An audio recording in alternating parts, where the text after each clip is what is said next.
lumière qui nous conduira dans la prière.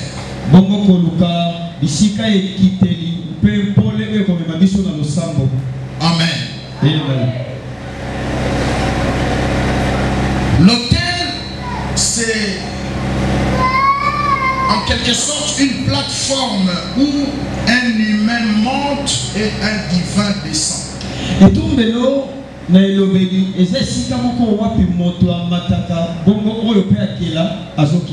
L'homme monte avec des problèmes, des choses qui le dérangent.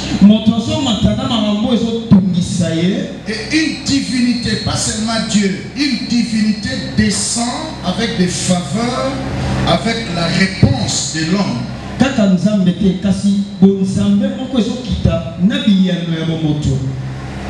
Parce que l'homme africain, par nature, croit à un être supérieur.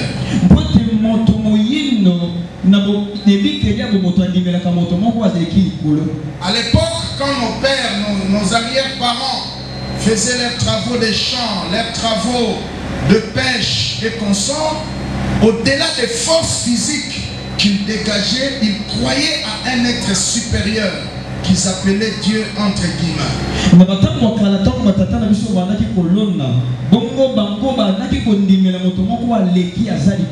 Et ils se disaient en eux-mêmes, malgré l'intelligence que nous avons, malgré les savoir-faire que nous avons sur nos travaux, malgré la force physique, nous devons chercher l'appui d'un être supérieur.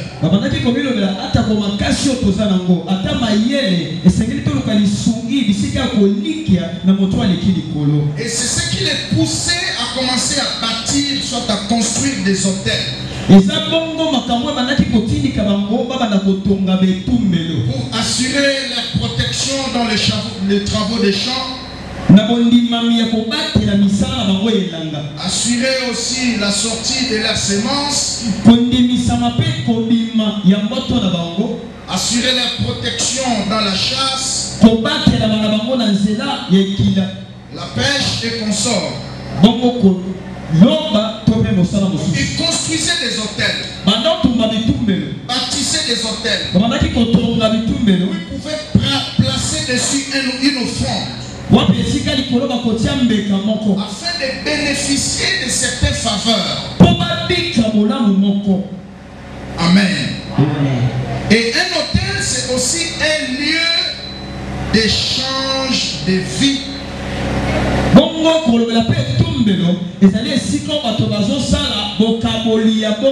Donc je viens avec ma vie,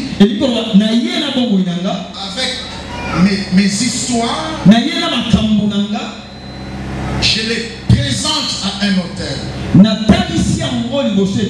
Et je reçois en échange une autre vie. C'est exactement ce qui s'est fait à la croix avec le Seigneur Jésus. Amen. Parce que la vie chrétienne, ce n'est pas une vie changée, mais une vie échangée.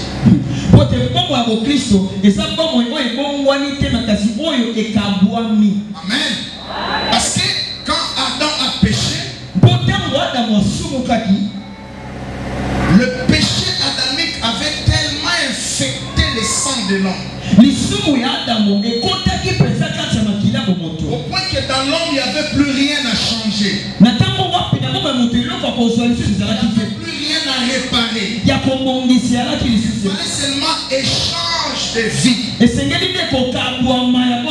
ce qui s'est passé à la croix. Jésus a donné sa vie pour nos péchés. Et désormais, Dieu nous voit en Christ. Il y a eu échange de vie. Moi, j'aime ces cantiques de Papa Alain de Nyosoko Nazakatina.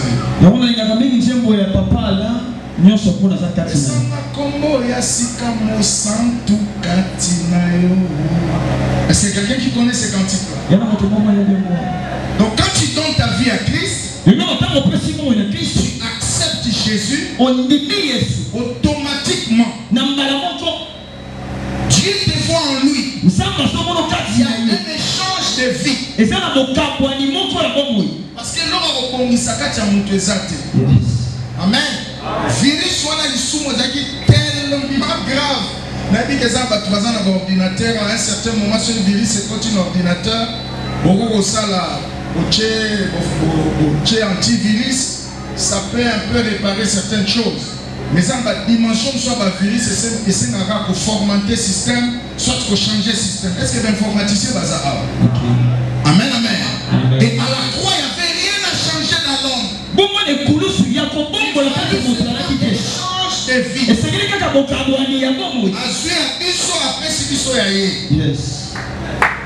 C'est ce qui s'est passé à la croix. J'entends quelqu'un dire amen très bien. En fait, le mystère des autels. Lorsque nous bâtissons des autels, il y a un échange de vie. Venons avec nos malédictions, avec nos combats de sang, et nous recevons une nouvelle vie. Ça c'est très important. Amen. Et un hôtel, c'est aussi un lieu qui établit des champs d'influence.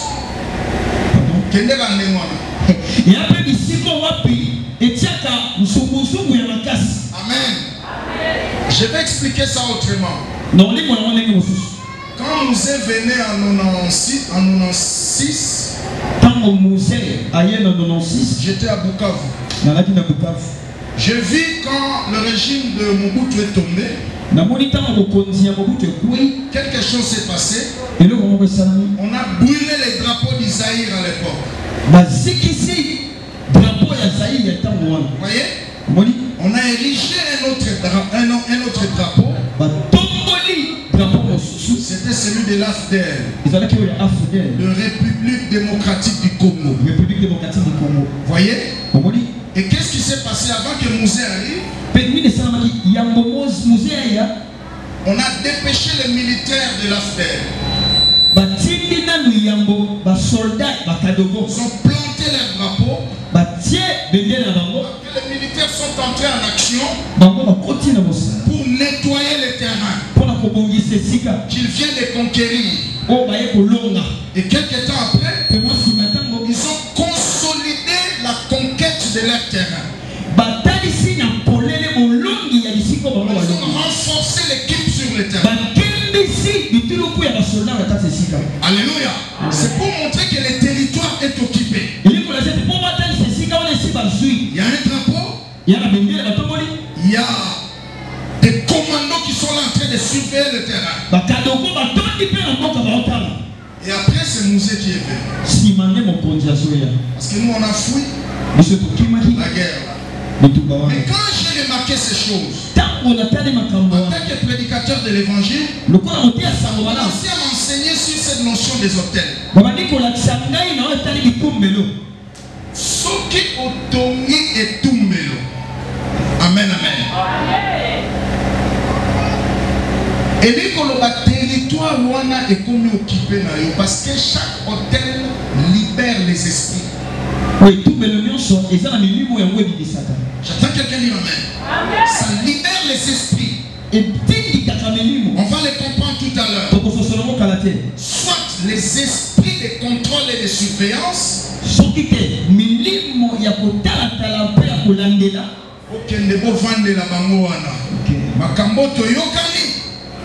Il faut pas kokisa. Oya ko dépasser la ligne, allez, au salut Moussa. Est-ce que tout le monde va amen?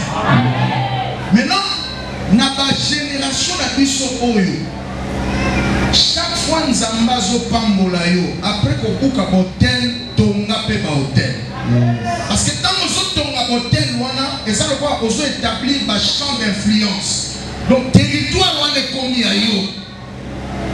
Dans mon milieu, ma famille ko sutuka po baya ba landela yo. Ba kuta déjà drapeau zo te pa wana. Ba bien. Où est ce territoire occupé? Est-ce que tout le monde le dit amen? Est-ce que toi tu n'as pas famille ma belle? On va les comprendre tout à l'heure. Alléluia. Il y a des des réclamations, il y a toutes sortes de condamnations établies dans nos familles d'origine. Maintenant, quand toi tu détruis des hôtels, tu n'as pas bâti d'autres hôtels en honneur de l'Éternel. C'est comme si tu as semé dans le désert. J'attends quelqu'un dire Amen. Voilà pourquoi au-delà de l'alliance que nous avons avec Dieu par le sang de Jésus, nous devons apprendre à bâtir des alliances, des petites alliances autour de notre vie. J'attends quelqu'un dire Amen. La famille na yo zamukani boso oyo ozotangisa bana ba classe pe bazosilisa kosuba bana kosepela te. Amen, amen. Luka offrande tonga hôtel ya protection pour na bana na yo comme ça tant milimo ne kosutuka bango basala keloko wana te bakomi kuna ndenge nini bakokuta déjà hôtel na yo ezotepa drapeau ezotepa wana oyo eza territoire occupé. Est-ce qu'il y a quelqu'un qui comprend ces choses? Ça c'est très très important. J'aimerais placer deux fondements par rapport à l'hôtel. Premier fondement, c'est que chaque hôtel libère les esprits de contrôle. Et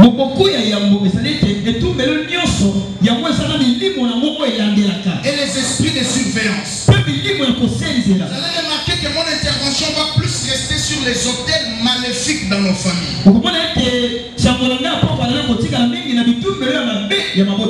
Amen.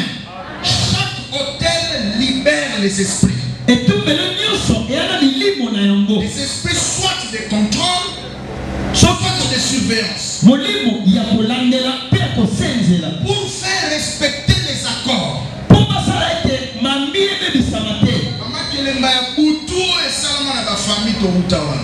Il y a des esprits qui contrôlent ça. Chaque génération,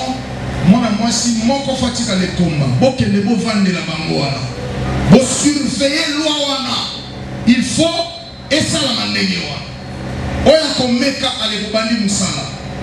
c'est comme ça que certaines personnes vivent des choses comme si batindeli texto. Omoni ceux qui ont un téléphone na yo et que batindeli texto, téléphone les a fermés. Texto au code ametikali na serveur central. Amen. Donc au fond la téléphone on a un message. Papa Faustin Lobaki, vous en retraite à ma famille. Est-ce que tout le monde a maintenant, on a affecté des esprits. Bokende, bovande la bango, na mutu a bougete. Oya komeka, bosali musala. C'est comme ça que Batumiso, comme on a étant dans sambe la terre, akamozo tambula. Mais mukola omeka ka kota ba prière na makasi texto e bimene.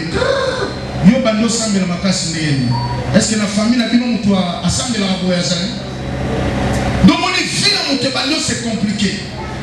Amen. Si au moment à un certain moment, waouh, comme le roi a piné si nous pète. Et ça y était, la famille n'a pas de dimension de prière à zone comme on a monté comme raté. Tout le monde voisin le bas la famille n'a pas de bima pasteur. Alléluia. N'a pas bima pasteur.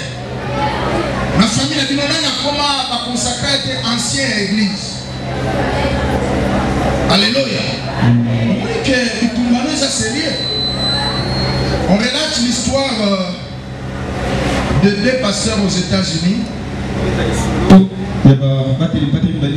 Ça c'est mon ami Dr Silas qui m'a relaté cette histoire. Il m'a dit ceci. Un jour, deux pasteurs se sont retrouvés aux États-Unis. En train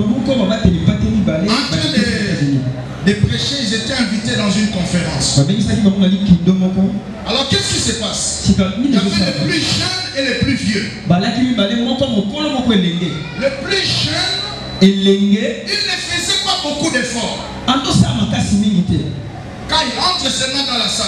Il ne prêche pas de grandes choses. Il lève seulement sa main comme ça. Dans cette salle, j'ai pris seulement que les anges de Dieu restent. Si c'est un démon qui quitte, et les manifestations commencent par. Les gens sont remplis de l'esprit. Les démons quittaient le corps. Il ne faisait pas beaucoup d'efforts. Et avant de venir prêcher, il mangeait sérieusement. Mais le plus vieux, pour lui c'était le contraire. Pour que Dieu se manifeste, il doit prêcher à l'état de jeûne.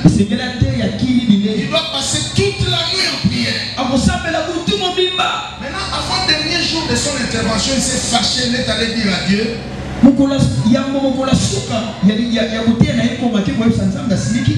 C'est fâché, dit, mais Seigneur, c'est pas possible, tu fais l'injustice. Comment ces petits mangent et ils prêchent la gloire des saints.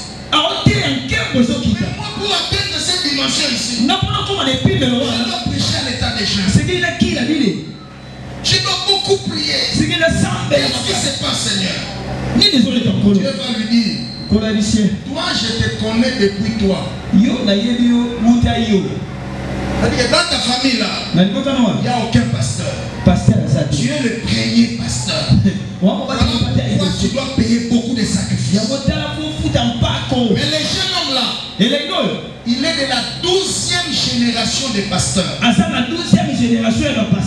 dire que les personnes qui passent par les pasteurs,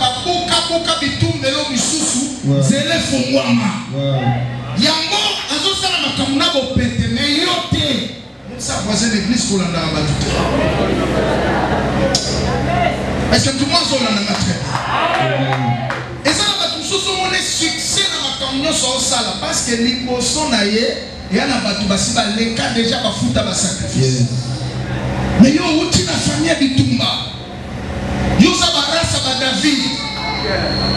Depuis Jacob a sakola la Nicolas tribu de Juda. Yo nde nzela na yo mukonzi akoya tout ça pour gouverner Israël.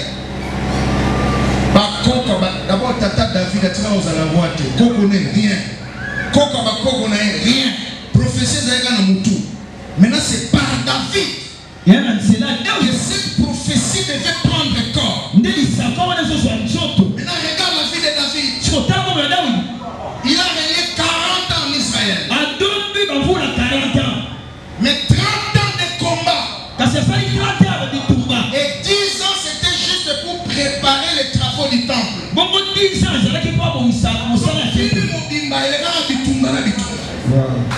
Est-ce que tout le monde est dans le ça David? Il faut pas sacrifier belé. Est-ce que tout le monde dit Amen?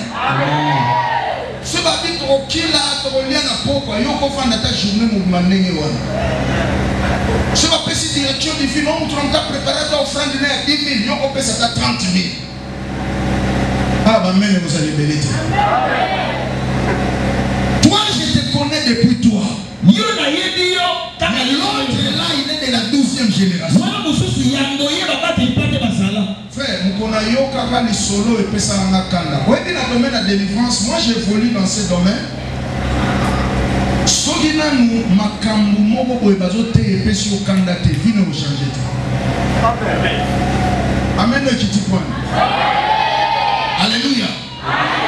Dieu ne peut pas changer ce que tu tolères. Dieu ne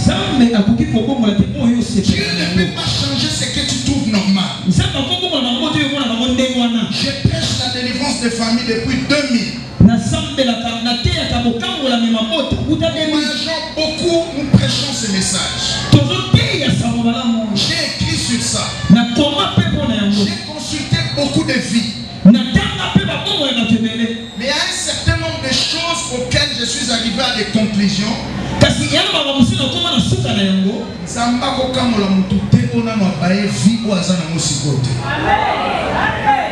C'est pourquoi même la bureau n'a pas réception sous l'excellent sous l'air. Je veux juste savoir si vraiment tu es fatigué de voir cette vie-là. Donc on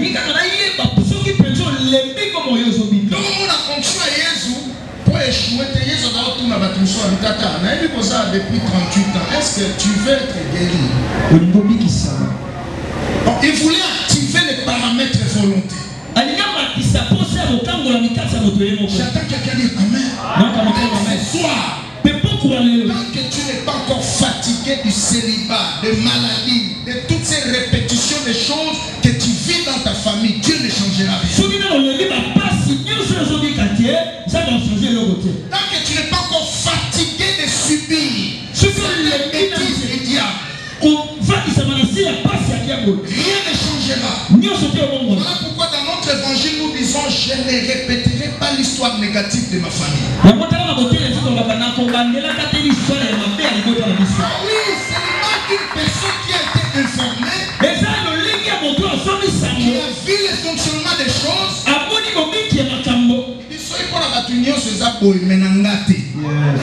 Mais délivrance c'est banakokota tant tabanyolo banangate.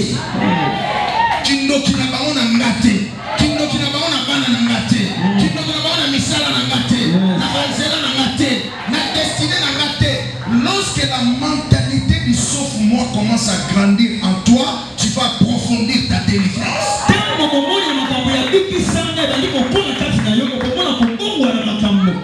C'est pas Big Sanga, sauf moi. Nangate. Ok? Nangate, c'est possible de naître dans une famille comme ça et de faire un autre chemin. Amen. Ah oui, j'ai dit Amen à ta place. Deuxième vérité qu'il faut savoir concernant les hôtels, c'est que chaque hôtel libère des voix. Amen. Chaque hôtel libère des voix, des sons. Amen. Ils ont la voix, c'est comme nous allons voir tout à l'heure avec la famille des Récabites. Je connais une fille comme ça que j'avais rendu ministère. Il me disait, il dit, papa, des fois dans les vides, yo faut ça de la biso. Yo la génération la bino, yo net oponi faut ça de la biso. Et cet enfant-là avait des combats terribles dans sa santé. Jusqu'au point que on l'a conduit dans des prières. Et elle devait bâtir des hôtels. J'attends quelqu'un dire Amen. Et troisième vérité concernant les hôtels, c'est que seul un hôtel peut détruire un autre hôtel.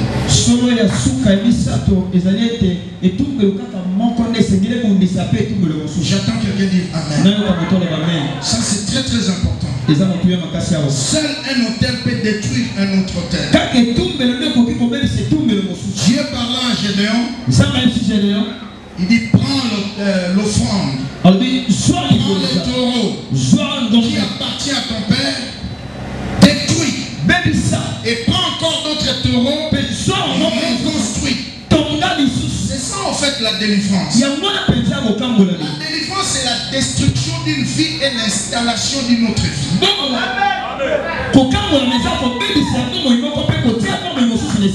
délivrance c'est au-delà de chasser un démon dans un corps.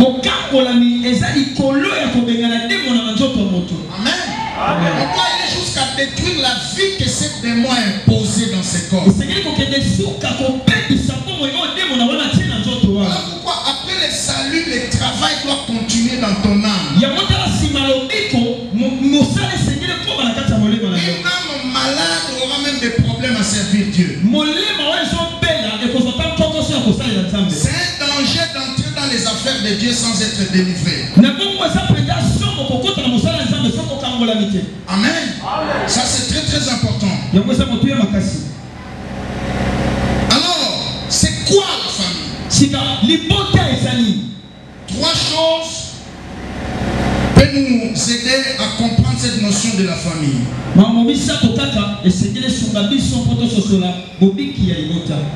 Premièrement, Premièrement, la famille, c'est l'ensemble du père, de la mère et des enfants. Amen. Et deuxièmement, la famille, c'est l'ensemble des personnes qui partagent un même lien de parenté par le sang.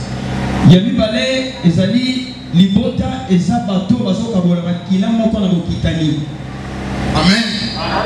Partage un même lien de parenté par le sang. C'est ça la famille. Et la famille, c'est aussi un groupe de gens qui vivent ensemble.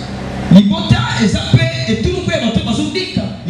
j'aimerais insister dans la deuxième définition là. Ensemble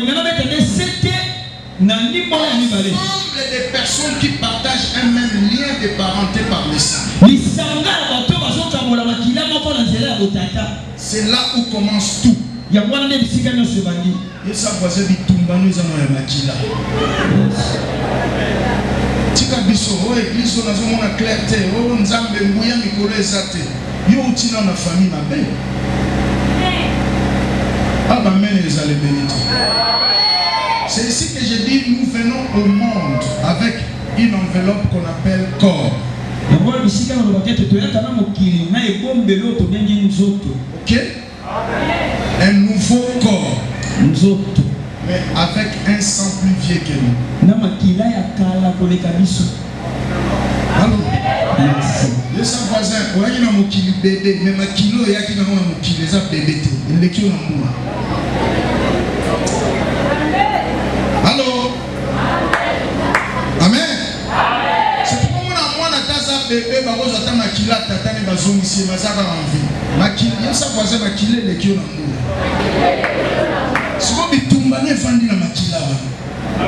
voilà pourquoi la Bible dit vous n'avez pas encore lutté jusqu'au sang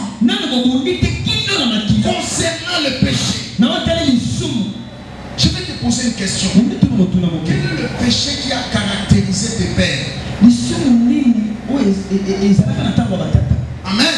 Sur le famille botata na yo, lisumuni les alwa dénominateur commun na bango. Masanga. Moi je connais à d'autres familles bakufara na milangwa. Amen. Et ya mo pende ko mo benda hote. Sur le botata na yo, au moment où tout le monde a échoué dans son premier mariage. Est-ce que c'est pas ça aussi ta vie? André Akenda, Philippe Akenda, aussi si l'apôtre non soit Jésus. Nashida Pakenda. Alléluia. Tala, peut-être que tu as une ligne de scolarité brisée. Parce qu'il y a au moins 8 cachettes de démons.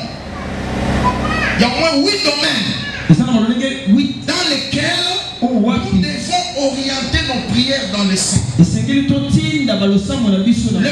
domaine, le domaine de la durée de vie. Amen. Et ça va toujours limiter à cause de dépasser l'âge. À Kisangani, j'avais rendu ministère à une famille comme ça.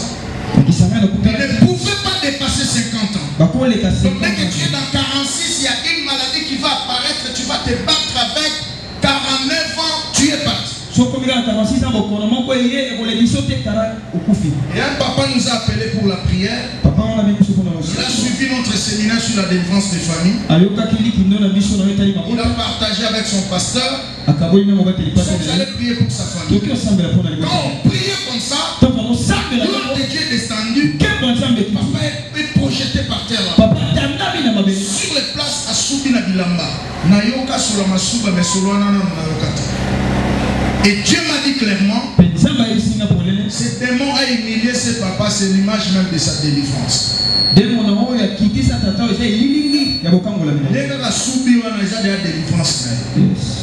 Et ce papa, quand il s'est relevé, il a bâti un hôtel au nom de sa vie et de sa famille. Et je lui ai conduit dans la prière.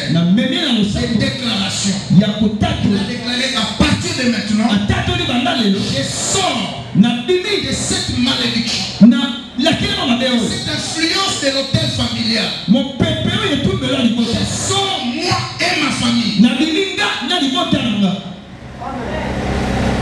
Histoire 12 ans. Papa n'a pas victime. Est-ce que tout le monde a dit amen?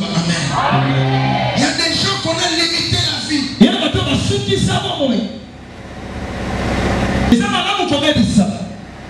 Tu peux détruire, tu détruis, mais apprenez surtout à bâtir des hôtels pour Dieu, en faveur de ta génération.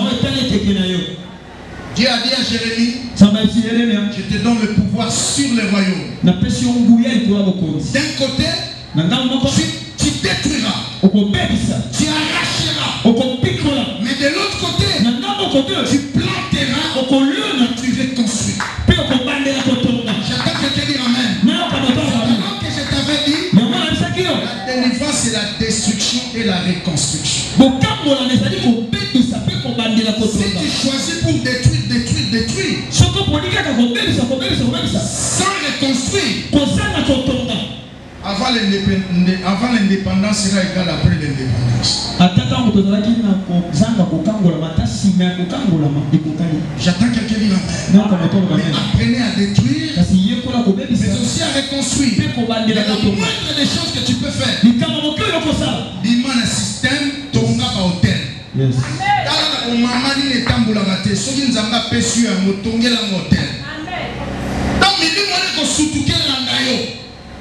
Écoute, hôtel na parce que chaque hôtel est libéré à Mingongo.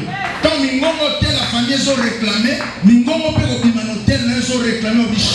Il y a la raison de est-ce que tout le monde a dit amen? Parce que la Bible dit vous priez beaucoup et vous ne recevez pas parce que vous priez mal.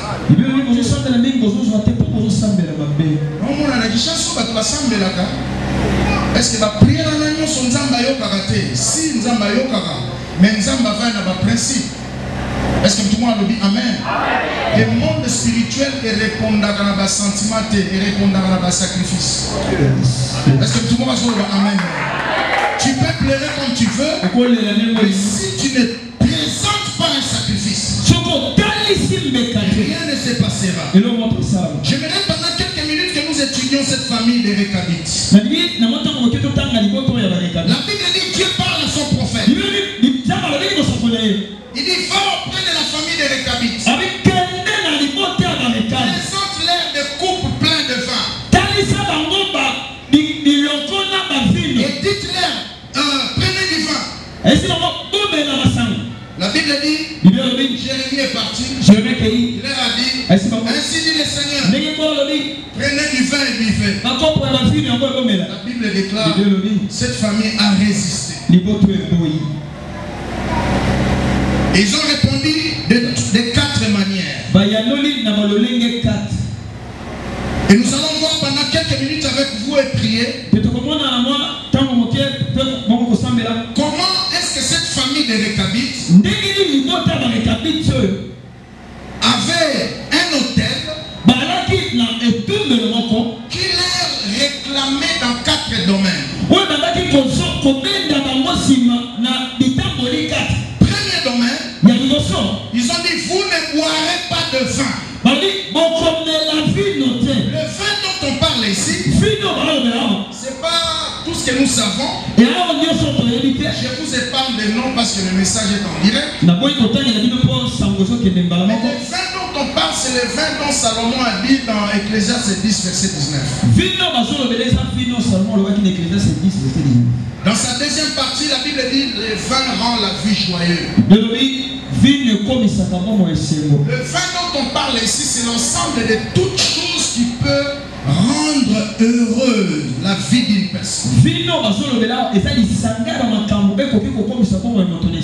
Amen.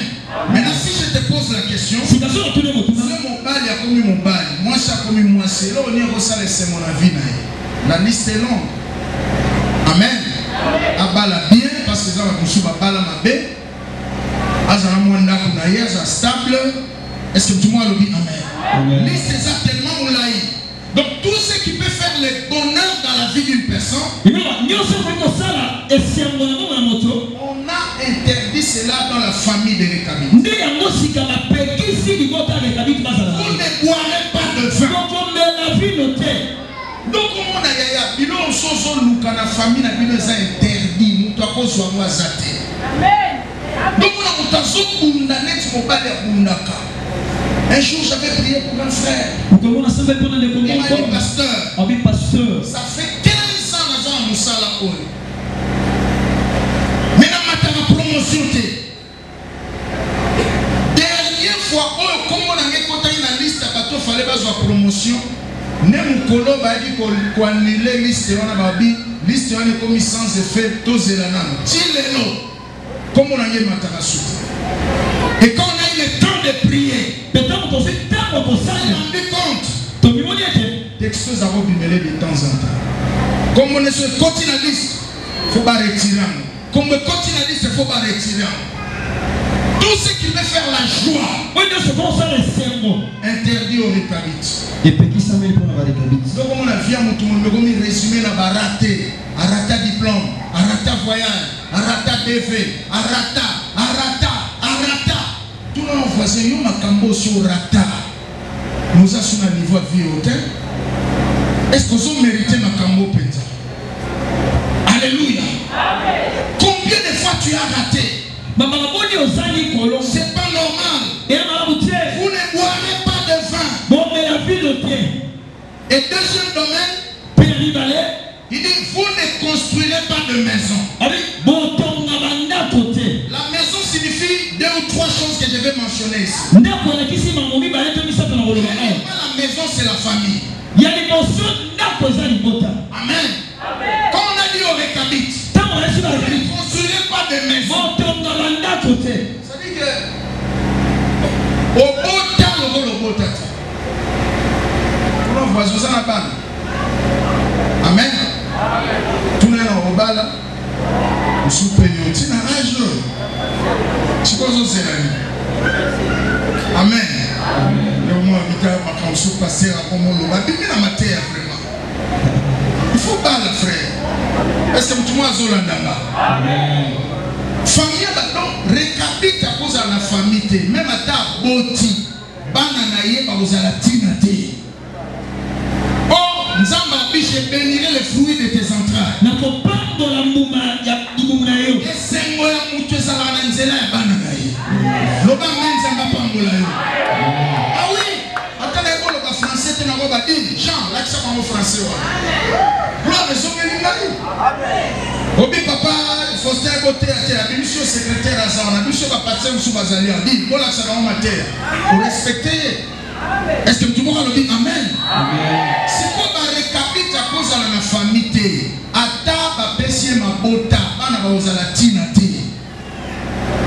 Baninga, bana ba diplôme, mais ayo ba diplôme, ba la cause de problème que ça dans la police. Qui n'est pas santé moi la batou, qui n'est pas associé moi la batou, des choses comme ça. Donc tu as des enfants comme tu n'as pas des enfants. Ce n'est pas normal. Tu ne mérites pas ça. Ça doit s'arrêter. J'attends quelqu'un dire Amen. Nous avons la Bible à Jérémie 29 verset, je crois, Jérémie 22. 29 à 30. Bible dit, écoute la parole de l'Éternel. Inscris le nom de cet homme. Il fait d'enfant. Bon, et ça fait pour ça donc, et ça voilà, être privé d'enfant, ça veut dire aux bana, mais bana malongate. Et la terre a écouté, la terre a enregistré. Un jour, je vous parlerai sur le combat de la terre. Et tu comprendras ces choses. Inscris le nom de cet homme. Comme celui dont les jours ne seront pas prospères. Et aucun de ses descendants ne réussira de s'asseoir sur le trône. Trois malédictions frappaient cette famille. Trois malédictions. Privé d'enfants, il ne réussira pas à s'asseoir sur le trône. Amen. Il y a autre famille. Et la maison veut dire aussi la stabilité. Vous ne bâtirez pas de maison. Ici, famille récapite bongo, ça dit que la famille va récapite comme on a monté stable. Même s'il a l'argent, il n'aura pas sa tête sur lui. Il ne sera pas stable. Alléluia. Mon frère, pose-toi un peu cette question. Est-ce que tu es vraiment stable? Dans quel domaine? Ça va que tu sois stable financièrement, mais émotionnellement stable. Amen. Ces émotions ne sont pas stables. Quand tu les regardes, tu ne sais pas exactement qu'est-ce qu'ils cherchent. Ça m'a pèsé la stabilité. Il y a des gens qui n'ont pas aussi la stabilité dans les domaines de choix et de décision.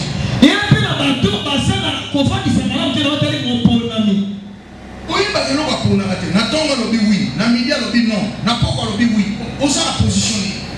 or, la vie est faite de choix et de décisions. Et votre vie ira toujours dans la direction de vos choix et de vos décisions. Ce que tu es aujourd'hui, les résultats de tes choix et de tes décisions.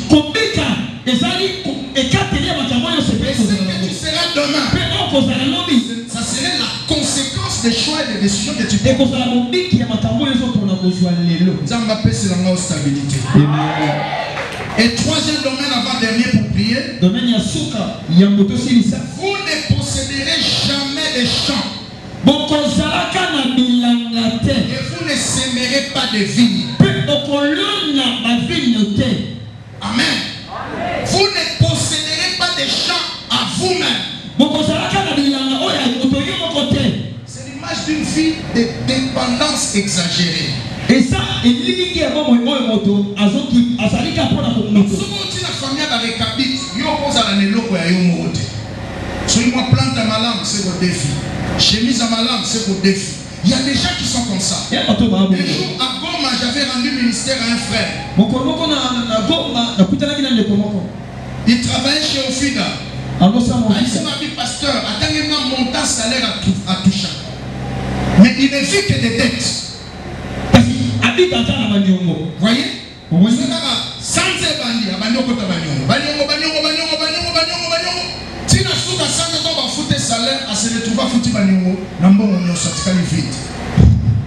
c'était pas normal. Frère, il n'y a pas quelque chose la plus humiliante comme dépendre de quelqu'un. Nzamba papa Faustin Sungelanga yo, on a vie à dépendance. Nzamba papa Faustin Sungelanga yo, on a vie à dépendance. Nzamba peso biloko ya yo moko. Apeso mobali ya yo moko. Atanga mbongo te me mobali na yo moko. Apeso mutuka ya yo moko. Atese filme mesa na yo moko. Apeso nyonso ya lupangu ya yo moko. D'abord, les ont changé. Nicolas Ville et Kenego. Donc, on va le bon à combo na yes. Na poko lelo. Na so senga. Nzamba lola. Nzamba papa na nga Faustin. Après ça nga biloko. Nga moko. Dépendre sous la moutoute. Ouais, ça sanza. Indépendance. Récupérons prophétiquement. Nous avons déclaré indépendance. Namolimo, Namisolo, Zoto, Nafina Namolimo. Au nom de Zamba, quand tu sens la saison du loco à Yomoko. Aïe, on s'en dit loco à Yomoko. Que je faisais les croisades, louer les instruments. En 2019, je suis dit, au-delà d'instruments église, on a monté l'instrument et coupé sa capacité de monter la croisade sans tout louer l'instrument. Et dans ça qui première croisade comme ça, sans louer les instruments. Et son voisin délivrance c'est sa décision. Il y a sous délivrance, c'est une décision. Ça m'a fait sur le logo et mon corps. On a dépendre de la famille. Parce que c'est la promesse qu'on va faire ça quand on a poto, on a un gros bébé. Pour ça, les mariages à ton côté. Il y a ça l'évangéliste qui a dit que son moteur attend la famille finit pour la mater. Ma frère va dire pasteur va obéir c'est son propre frère. Bon, on va mettre ma frère, alléluia. Ça n'a pas son stabilité. On va la moitié dans le bon nous moko. Pas salissez le bon côté, tout ma famille ma paix. Nous avons fait son bon mon animal, on a mis on a monté ma. Tu vas ni bilongi mérité ma paix. Sinon na mbongo na yo moko boya makongo na bango boya ona koyela pièce liputa ona koyela bekase lobanzanga papa fosta robali sanga soka meme matinzanga kokisanga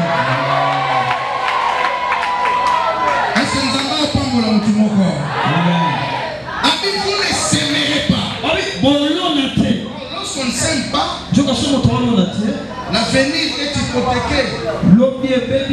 J'attends quelqu'un dire amen. On a dit au récabit, vous ne s'aimerez pas. Ça veut dire qu'on les a condamnés dans la pauvreté.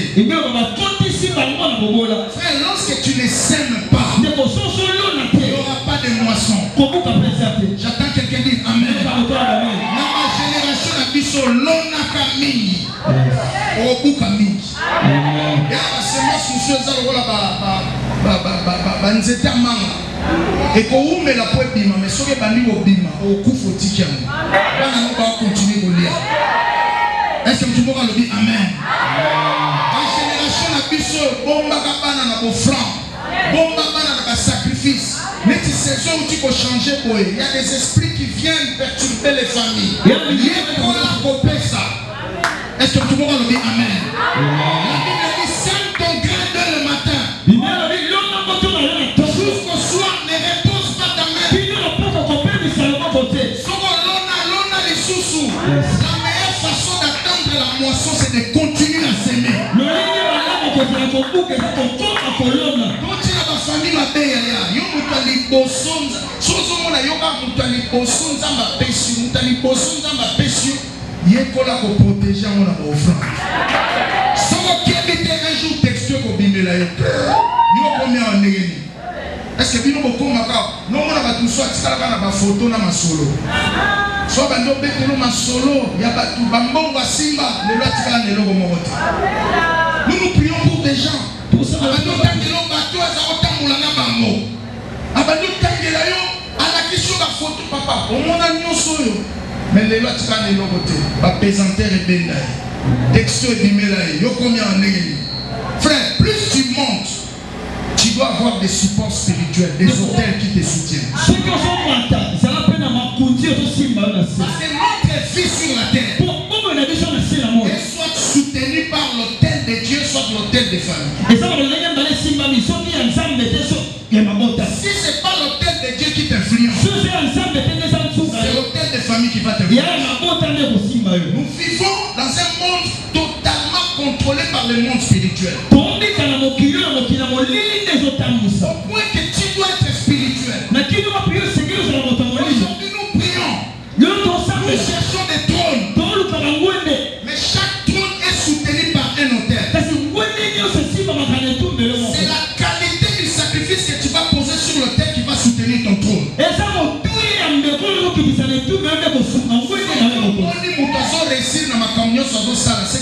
Sacrifice.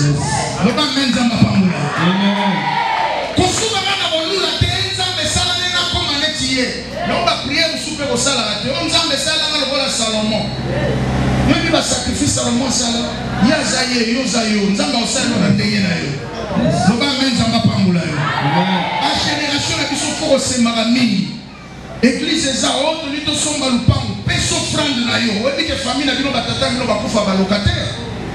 Est-ce que tu peux le dire amen? Plus tu s'aimes, plus tu es en train de garantir un avenir.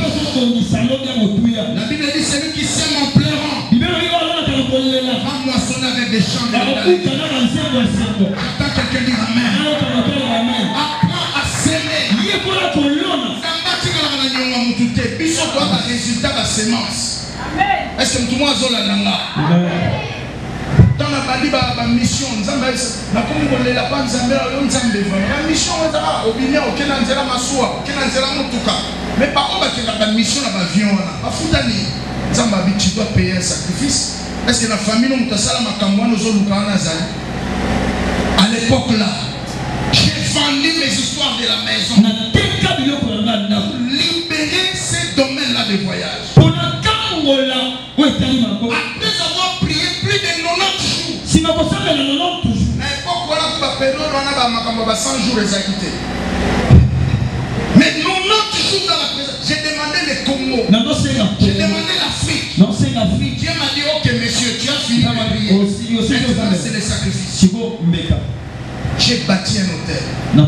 Et Dieu m'a dit, tu vas payer ton propre billet d'abord. Et moi je vais commencer à toucher les gens pour t'inviter avec le billet d'avion aller-retour. C'est comme ça que j'ai fait. Et aujourd'hui, c'est devenu automatique. J'attends quelqu'un dire Amen. Yaya fongola loboko. Zambe pas ko fongola loboko.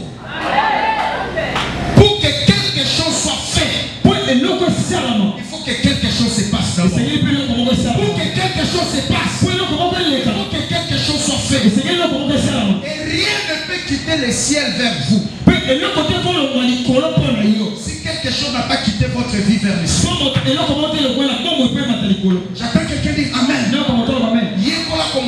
Prière, na misala malam, na ba acte de foi, na ba sacrifice, et tu seras un chrétien fort et équilibré. J'attends quelqu'un dire Amen. Dernier domaine, vous habiterez sous des tentes. Alléluia.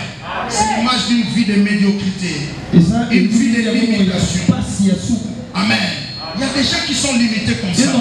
Ce soir, nous voulons prier. Comment être délivré de ces choses? Premièrement, il faut être en alliance avec le Seigneur. Parce que c'est lui qui a vaincu ces choses. Deuxièmement, décider que le Seigneur Jésus devienne ton Dieu et l'unique Dieu. Et troisièmement, avoir une seule église et un pasteur qui te suit. J'insiste, une seule église et un pasteur. Un ami médecin m'a dit, une malade qui a plusieurs médecins, sa guérison sera compliquée.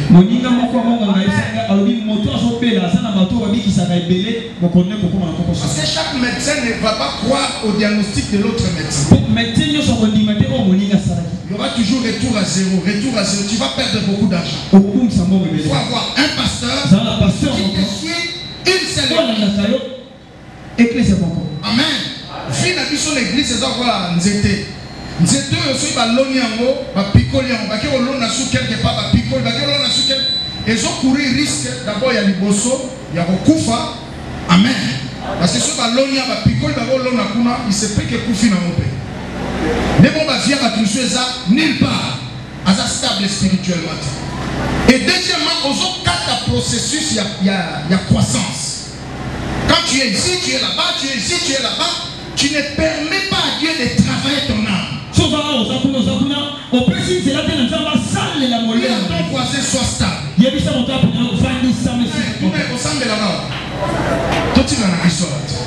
Notre église est bien.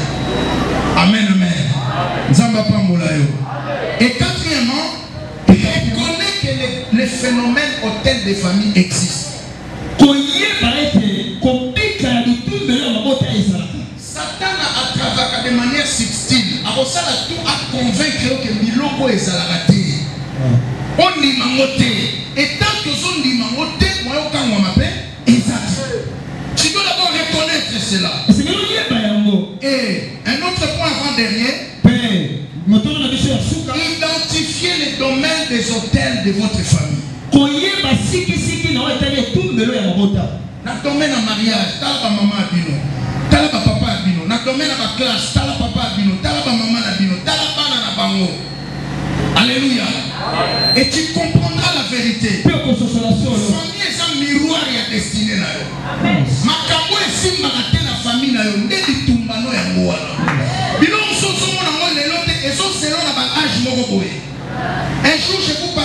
des esprits saisonniers. Parce que selon la 20 ans, na 30 ans, na 45 ans, na 52 ans, si vous voulez, il faut bâtir l'hôtel. Est-ce que tout le monde localiser ces domaines-là? Amen. Et pour terminer, engagez-vous. J'attends quelqu'un dire Amen. Engagez-vous. Ce soir, nous voulons prier. Et la prière que tu vas faire, c'est contre ces hôtels. Tu vas sortir de ces magnétiques. Naya qui promenade de santé te awa. Nayo qui makambo. Il faut aussi la peine à finanga. Lelo. Bakamnyoso na yoka. Ezo sila. Ezo suka. Ezo kende. Tout ça le système à Gédéon. Soit qu'à offrande mon il y a volonté là. Oui, Gédéon ça a dit 2 offrandes. Offrande à Liboso, et ça qui a volonté là. Dans ma coûte un